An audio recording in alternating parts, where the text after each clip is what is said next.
عزت اور آبرو چاہتا ہے تو چلتے ہوئے آنکھوں کو جھکا کر رکھ، اور بات کرتے ہوئے کسی کی آنکھوں میں آنکھیں ڈال کر بات نہ کر، اپنی نگاہوں کو نیچے رکھ۔ تمہارا دوست تمہاری ضرورتوں کا جواب ہے، وہ تمہارے قید کی طرح ہے جس میں تم محبت کا بیج بوتے ہو اور شکر گزاری کے فصل اگاتے ہو۔ انسان اپنی تمام باتوں میں حالات کی مخلوق اور گرد و پیش کے مصرات کا نتیجہ ہوتا ہے۔ انسان کی دماغی ترقی کی راہ میں سب سے بڑی روک اس کے تخلیقی عقائد ہے۔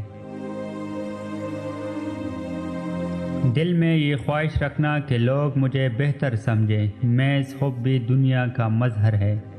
جو بندہ ناراض ہو کر راز ظاہر کر دے، وہ بندہ جاہل اور بے وفا ہے۔ فارغ رہنے سے بہتر ہے کہ تم کوئی اچھا کام شروع کرو، مثلاً اچھی کتاب پڑھ لو یا کسی چھوٹے بچے کو بلا کر اچھی نصیحت اس کے کان میں ڈال دو۔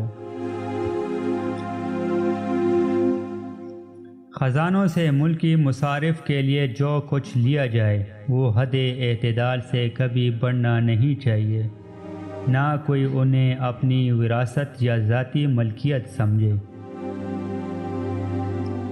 شہری آبادیوں کی افزائش کا مطلب زیادہ سے زیادہ برائی کا اکٹھا ہونا ہے۔ افراد کی طرح تہذیبیں بھی نقطۂ عروج کو پہنچتی ہے اور پھر زوال پذیر ہو جاتی ہے۔